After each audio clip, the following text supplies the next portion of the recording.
issued in November 1990 found the platform operators guilty of having inadequate maintenance and safety procedure. So you can see what the mistake of one man cost. 107 men died, 107 breadwinners died, and insured loss was 1.7 billion pounds. That is, the organization have paid 1.7 billion as insurance premium. Then, when the thing occurred, when the insurance company came to do the investigation, they found out that the fault was from their employee. So they didn't pay them their premium. That's how insurance policy is. When they find out that they didn't comply, that you see, they will tell you, okay, install DCP dry chemical powder 9 kg at 7 meters interval in your perimeter.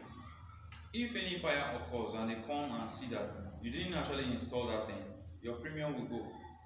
If they come and see that you installed, but after 6 months you didn't service it, your premium will also go. So you need to ensure that even if you insure your property, you must abide by the safety rules that are stated in the insurance policy.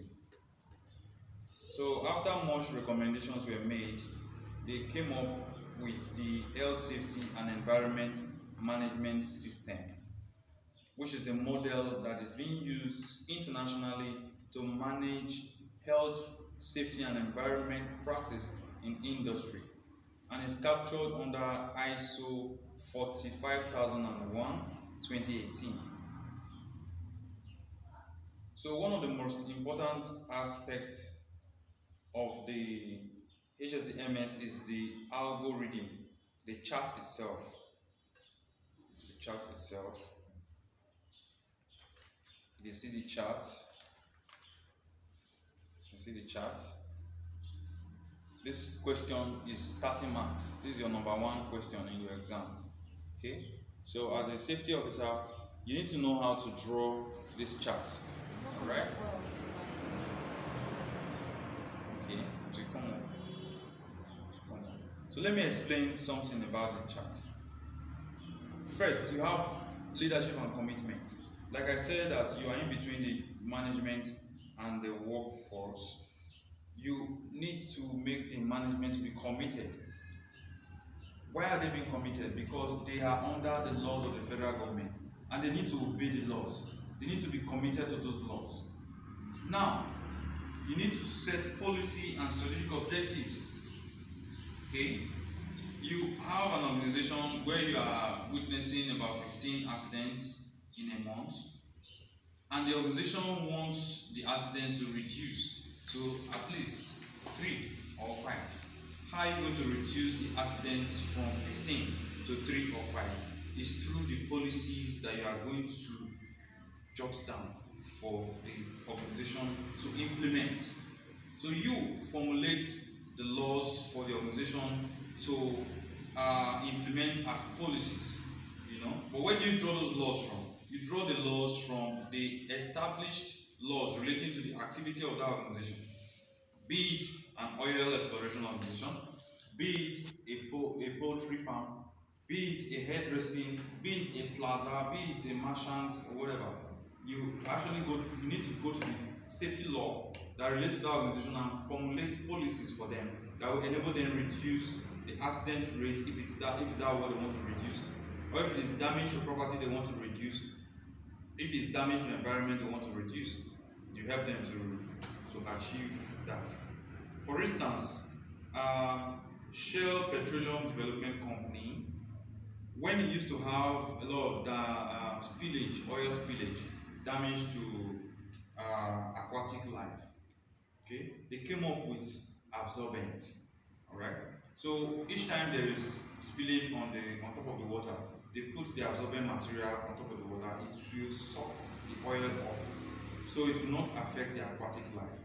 That was a strategic objective, and achieved through policy, that if you are servicing oil wellhead, you must take along absorbent material to place on top of the water in that environment.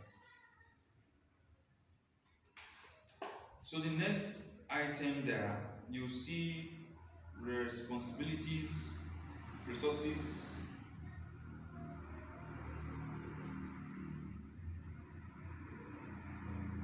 and roles. All right.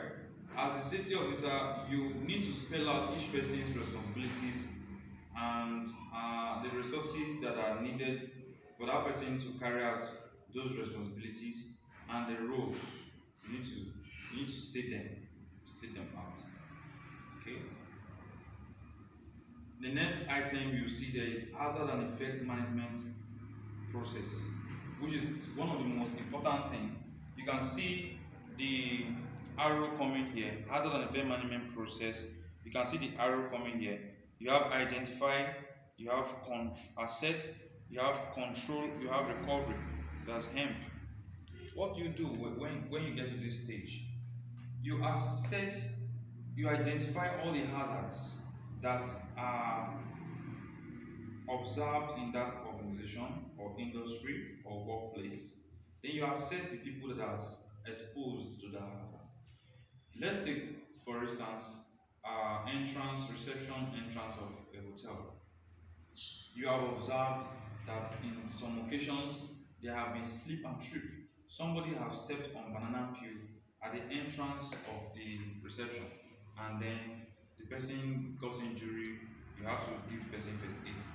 You are going to now form a policy that on no account should the reception be left dirty. Why? Because you do not want that accident to occur. Because it is that refusal or nonchalant attitude to clean it up that left that banana peel there, that somebody stepped on, that caused that accident. So you have identified the hazard. Dropping of the banana peel on the floor is the hazard. You assess the people that can be affected by that one. The workforce can step on it, they will be affected. Customer can step on it, they will be affected. Vendor that is coming to repair something in the hotel, maybe electrician or plumber or AC man, you can step on it and it will be affected. So management can step on it and they will be affected. You've assessed like 4 people, group of persons that are exposed to that hazard that you identified. You now bring forth a control measure for that hazard. How should this hazard be controlled so that all the people that are exposed to it will not be exposed to it anymore? You brought out a policy that there should be regular cleaning of that area every 30 minutes, or every 1 hour, or every 3 hours, or every 6 hours. You bring out a policy like that. You come up now with recovery measures. You know, you have in organizations rule breakers, sheep and wolf. So if, for instance, you have put a control measure in place and you still have some people that love to break rules and then they still go and stubbornly throw it there, you put control measure in place so that if the accident still occur, it can be used to salvage the situation. So first aid boss, they are part of your control measures, so that if accident occur, you can reach out to your first aid boss and stop bleeding until you take the person for proper medical care. Fire extinguishers, they are part of your recovery measures. Smoke detectors, they are part of your recovery measures and control measures. So that's what you do in hazard and effects management process. After you have done that in the HSE MS, you move to the next step, which is planning and procedures. You need to plan. You are the safety officer. You need to plan the procedures. After planning, you go to implementation. When they are implementing, you remember you drafted a policy, and then you drafted a policy and people are following the policy. That is implementation. While they are implementing, you have to move from place to place to look at what they are doing, whether they are complying. And if they are not complying, you come up with corrective actions. Okay, so during implementation, you come up with you monitor and you come up with corrective actions, and you feed them back into your plan. And then when you feed them back into your plan, that new adjustment in the plan, you give it out as a policy during pep talk. Pep talk is a safety talk you give to workers in an organization every morning to make them know what safety precautions they should take during the day. and after that you do audit.